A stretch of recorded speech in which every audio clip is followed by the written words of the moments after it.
Čoko, čoko, ham, ham, čoko, čoko, jam, jam, milujeme jenom čokoládu.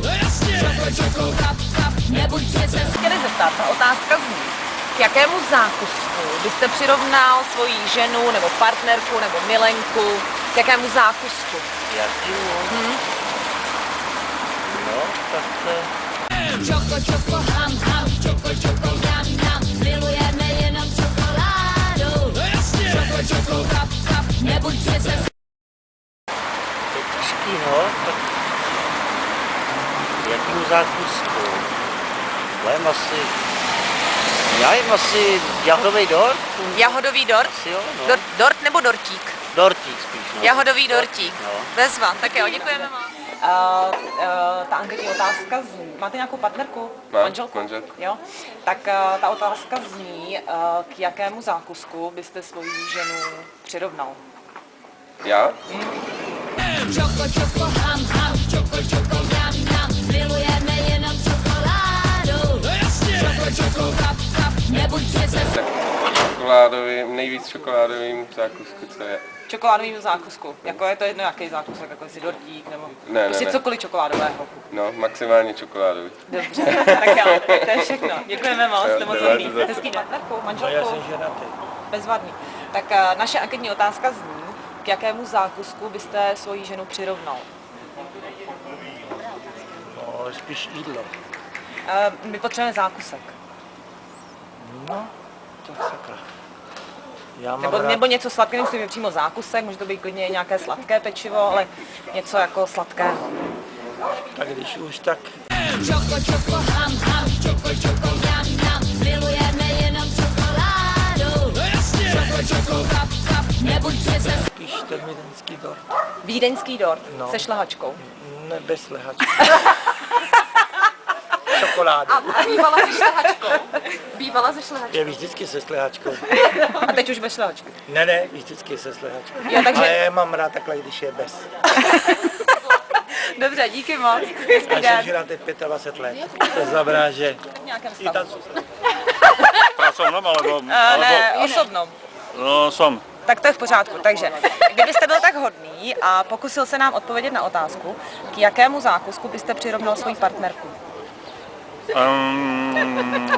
Čoko, čoko, ham, ham, čoko, čoko, jam, jam, milujeme jenom čokoládu. Čoko, čoko, kap, kap, nebuď přece. Veterník.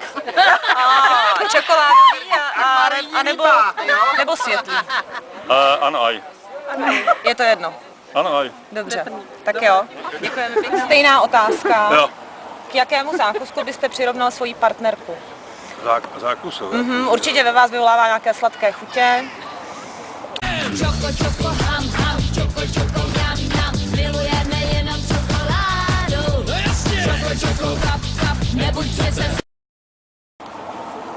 Kysnutý orechovník. A to je čo? Kysnutý orechovník je slovenský koláč folklórnej proveniencie. Skladá sa z kysnutého cesta a najväčšieho počtu mletých orechov spolu s hrozienkami, cukrom, citrónovou kôrou postruhanou a ešte potom nejaké to mlieko do toho. Vydatný zákusek. No, veľmi dobrý. Dobře, děkujeme pěkně. Nemáte za čo. Dobrú chuť Takže prajem. můžeme, jo? Takže nejprve se vás zeptám, jestli vám vaše partnerka připadá sladká. Můžeš nám ho roztáhnout?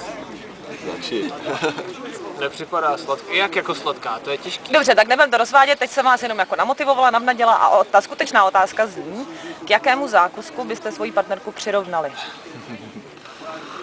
To je těžká. To je hodně těžká. Čeká se hodinu.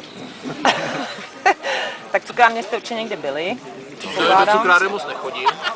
Dobře, a zákusky znáte určitě, aspoň nějaké. Čoko, čoko, ham, ham, čoko, čoko, jam, jam, milujeme jenom čokoládu.